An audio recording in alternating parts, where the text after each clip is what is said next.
दीजिए सर, अब हम ज्यादा नहीं जानना चाहते, इसीलिए सांसद जी हमने आपसे मतलब टाइम मांगा था, लेकिन आप नहीं, लेकिन मीडिया वाला ने बुला दिया ना। टाइम 1 घंटा हो गया।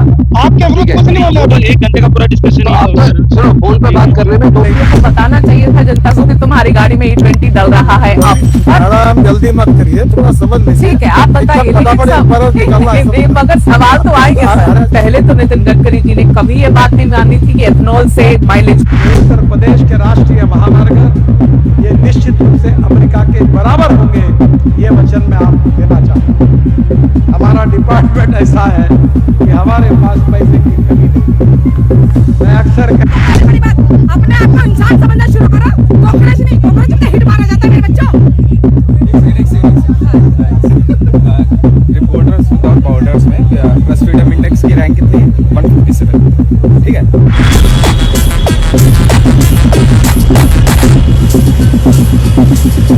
200 रुपये ले लिए।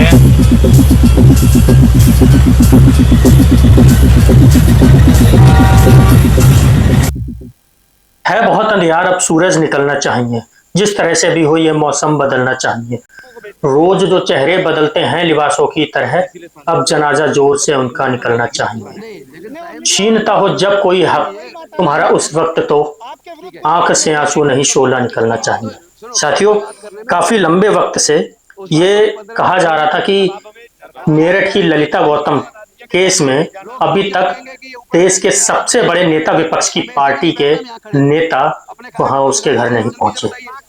इसके बाद कल यानी कि सोमवार को कांग्रेस कमेटी के, कांग्रेस पार्टी के कुछ नेता लोग मेरठ के लिए ललिता गौतम के घर को रवाना हुए। नतीजा यह निकला कि उत्तर प्रदेश सरकार के प्रशासन ने उनको वहीं पर रोक लिया। क्या है पूरा मामला मैं आपको बताता हूं। मेरठ की बेटी ललिता गौतम की निर्मम हत्या के बाद जब कांग्रेस का प्रतिनिधित्व मंडल पीड़ित परिवार से मिलने पहुंचा, तो पुलिस प्रशासन ने उन्हें रोकने के लिए तमाम बहाने बनाए, लेकिन प्रतिनिधि मंडल ने साफ कर दिया कि हम कानून के दायरे में रह करके जो भी करेंगे वो बात करेंगे। फिर हमें पीड़ित परिवार से मिलने क्यों नहीं दिया जा रहा है। साथियों, वीडियो में साफ देखिए कैसे जनता के प्रतिनिधियों को पीड़ित परिवार के आंसू पोंछने से रोकने के लिए प्रशासन कानून व्यवस्था की आड़ ले रहा है। कानून के जरिए उसको रोका जा रहा है। हालांकि किसी पीड़ित से मिलना किसी नेता का एक मौलिक अधिकार होना चाहिए, जबकि असली अपराधियों पर कार्रवाई करने में इनके हाथ कांपते हैं। आपने वीडियो भी देखा होगा कि कोई वहां के एसएसपी हैं जिन्होंने, जो वहां पर प्रोटेस्ट कर रहे थे, उन लोगों को मारा पीटा भी है। तानाशाही के इस दौर में कांग्रेस का एक एक कार्यकर्ता संविधान की प्रति हाथ में लिए जनता के हक और न्याय के लिए अडिग खड़ा है। सरकार याद रखे कि वो न्याय की इस आवाज को दबा नहीं सकते। ये कांग्रेस के ट्विटर हैंडल से ट्वीट किया गया। साथियों, क्या हमें दम घुटता नहीं है इस कानून व्यवस्था के अंदर? और अगर हम पर अत्याचार हो रहा हो, कोई हमारी हालचाल पूछने आ रहा हो, तो उसको बीच रोड पे या फिर बीच सड़क पे रोक दिया जाएगा? ये कौन सा न्याय है? कौन सा कानून के तहत ये सब हो रहा है? आप ये वीडियो देखिए। सर, अब हम ज्यादा नहीं जानना चाहते, इसीलिए सांसद जी हमने आपसे मतलब टाइम मांगा था, लेकिन आप नहीं, लेकिन मीडिया वाला ने बुला दिया ना। टाइम 1 घंटा हो गया। आपके विरुद्ध कुछ नहीं बोला। 1 घंटे का पूरा डिस्कशन। तो आप तो सुनो, फोन पे बात करने में 2 मिनट लगती है, उस बात को भी 15 मिनट तो होगी कम से कम। हमारे कार्यकर्ता धूप में खड़े हैं, कि जाना है नहीं जाना। लोग क्या कहेंगे कि ऊपर बैठ के आराम से एसी में बैठे। हम एसी में नहीं बैठना, हम यहाँ खड़े धूप में अपने कार्यकर्ताओं के साथ खड़े हैं। जल्दी से बताइए, आप बात करके जल्दी से बताइए। चले जाते हैं क्या? हम कोई विदेश से आए हैं या इस देश के विरोधी विदेश से एमपी बन के आए हैं? हमारा भी दायित्व तो इतना बनता है। अगर आपने एसपी साहब अगर और मिलवाए हैं तो हमारा अधिकार बनता है। देखिए, और जहां से भी कोई बाहर से अगर कोई ग्रुप आया है या फिर किसी विशिष्ट पार्टी का, जैसे कांग्रेस पार्टी भी है, विपक्ष की दल है, वहां से अगर कोई लोग आए हैं तो किसी को नहीं मिलवाया संसद। आज तक किसी को नहीं मिलवा। वो लोकल थे।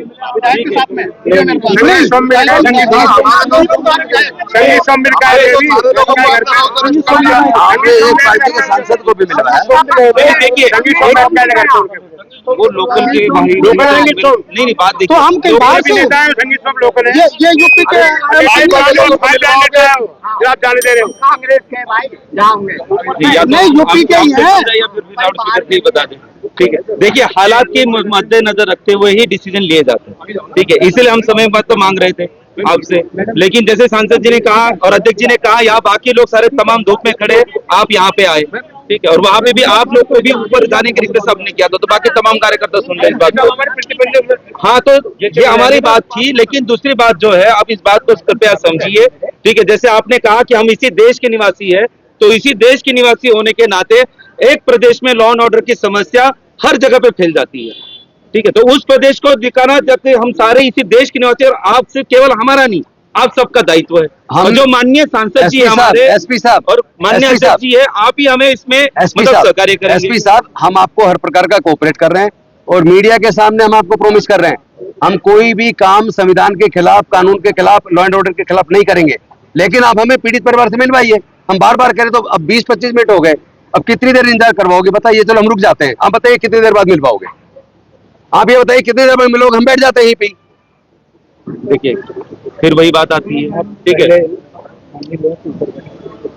नहीं, हम लोगों के बीच में खड़े, कोई हमको लारी नहीं लगवा रहे, लोग हमारे परेशान हो रहे थे और मीडिया वाले तो वैसे हम तो लोगों के बीच में आ रहे थे, हम यहाँ नारे मारे आने के बाद नारे लगवाने दिए, बंद करवा दिए ना जी। तो फिर इसको समझवाना, 7 लोग डेलीगेशन, बस लोग जाने करें, हमें सबको पहले बैठ जाओ, हमारे हम बैठ गए, आप करो जल्दी, आप अपना काम तो करिए, आप बता दीजिए, आप अपना काम करिए, परमिशन ले रहे हो तो लीजिए, लेके चलिए। चलो आप अपना काम करो ना, हमें 10 मिनट तक बता दो। अच्छा ठीक है, 10 मिनट तब तक तो आप अंदर बैठिए, ठीक है, हम बैठ जाएंगे, उसकी चिंता मत करो। नहीं, हम अपने साथियों के साथ खड़े होते हैं धूप में, कोई बात नहीं, या नीचे ही बैठ जाइए, ऊपर नहीं बैठ ये हम अपना प्रोटोकॉल मेंबर पार्लियामेंट में देख लेंगे, आप चिंता मत करो, हम आपके पास ठीक है, मान के आपका धन्यवाद, आप ध्यान रखो, लेकिन कोई बात नहीं। हाँ, इस टाइम हम सारे वर्कर हैं, पार्टी के सारे वर्कर हैं, आप करो, जाओ, नहीं जा रहे आगे, आप आगे नहीं जा आप रहे, बात तो करिए, आप हमें आगे जा, आप बात करके हमें बताइए, हमें आप लेके जा रहे हैं या मना कर रहे हैं? पीछे कर दो, आप डिसीजन पूछ के बता दीजिए, हमें लेके जा रहे हैं या फिर नहीं लेके जाने दे रहे हैं। साथियों, एक वीडियो है नितिन गडकरी का, जीतू वैसला नामक ट्विटर हैंडल से इसको ट्वीट किया गया है।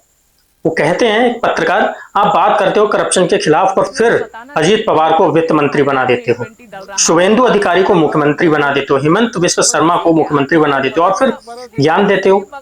विजय त्रिवेदी जैसे पत्रकारों को नमन करता हूं, जो नेताओं की आंख में आंख डालकर उनसे तीखे सवाल करने का साहस रखते हैं। नितिन गडकरी को इंटरव्यू में बुलाया था। इंटरव्यू के दौरान जब नितिन गडकरी अपने पाक दामन को दिखाने की कोशिश कर रहे थे, तब इस पत्रकार ने उनकी पार्टी की सारी धज्जियां उड़ा के रख दी, पोल खोल कर रख दी। कैसे? जिस व्यक्ति को ये कल तक भ्रष्टाचारी मान रहे थे, एग्जाम्पल के तौर पर मैं बता दूं, अजीत पवार पर इन्होंने करप्शन का केस डाला था महाराष्ट्र के अंदर, और बीते दिनों में देखा गया कि इन्होंने अजीत पवार को ही अपने मंत्रिमंडल में बिठा लिया सिर्फ सरकार बनाने के लिए।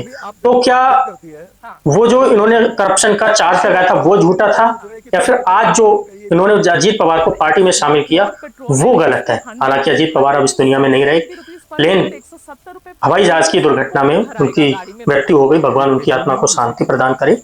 दूसरा था शुभेंदु अधिकारी। शुभेंदु अधिकारी पर तो प्रधानमंत्री मोदी खुद टिप्पणी कर चुके हैं कि कैसे टेबल के नीचे से, अंडर द टेबल करप्शन किया जा रहा है, पैसे लिए जा रहे हैं, और आज उनको अपनी पार्टी में मिलाकर बंगाल से मुख्यमंत्री बनाया। साथियों, एक और मुख्यमंत्री हैं हिमंत विश्व शर्मा।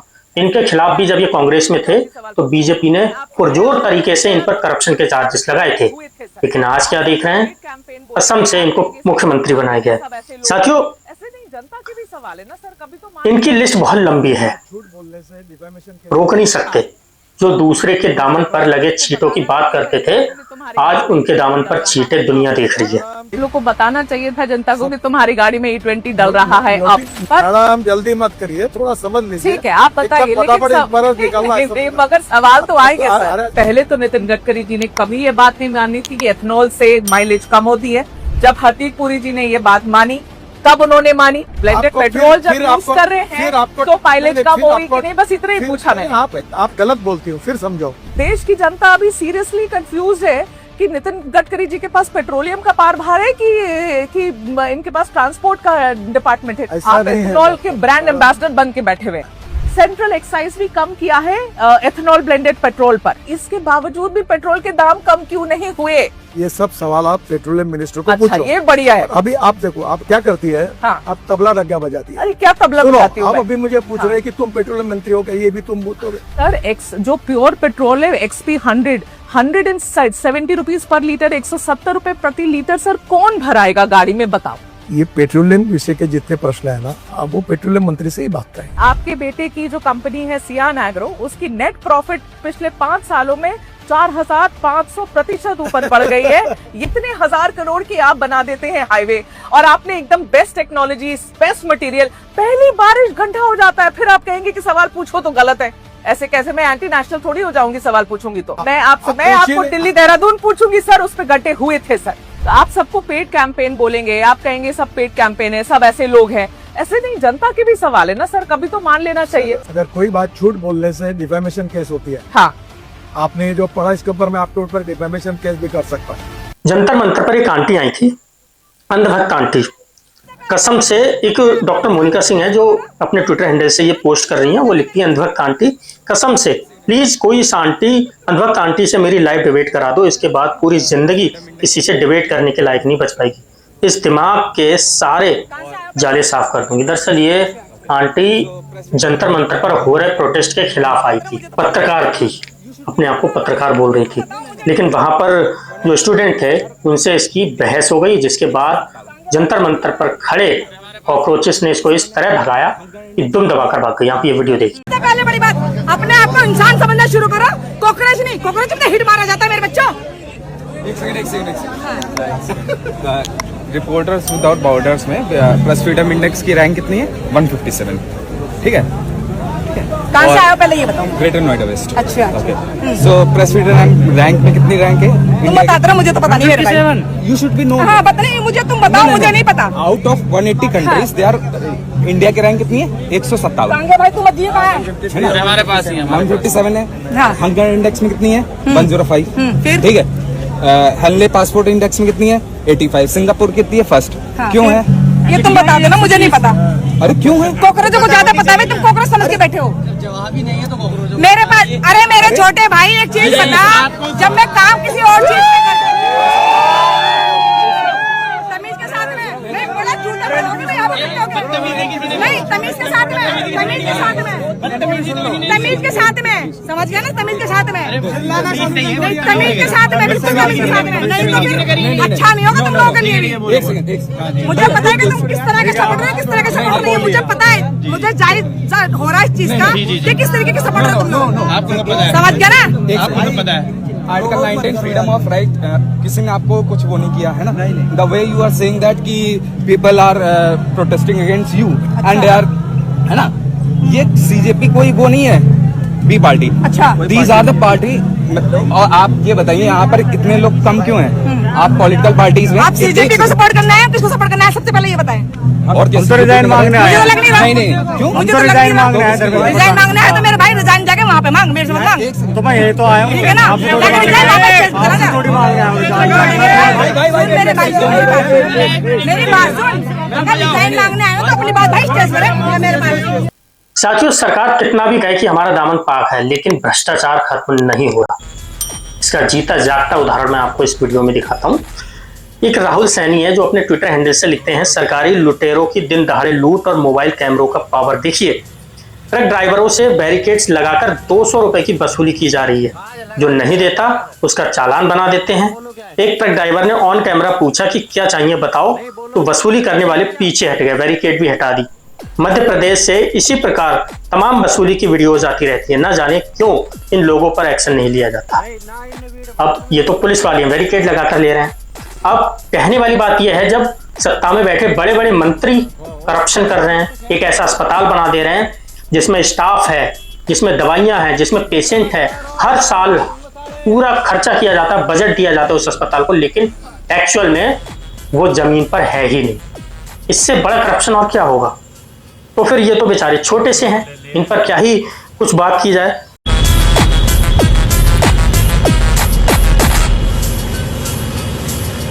200 रुपये ले लिए।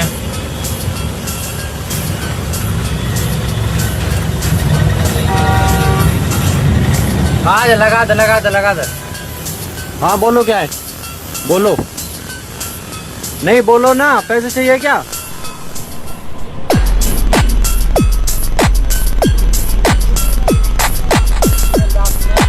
नहीं ना, इन वीडियो बना तो मैं ले सुना पड़ा क्या?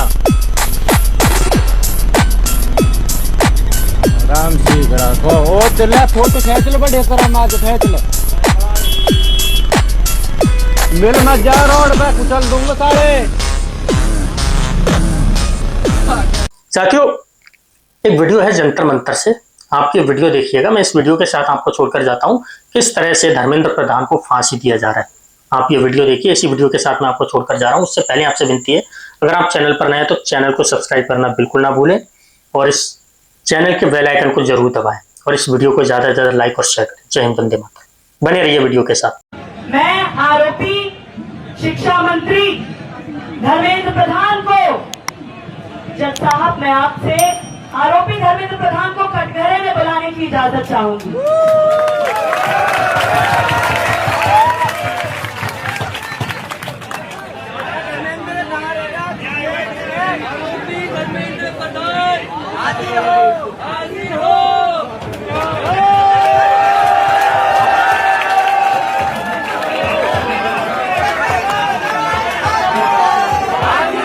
आप इस पर कोई जवाब देना चाहेंगे?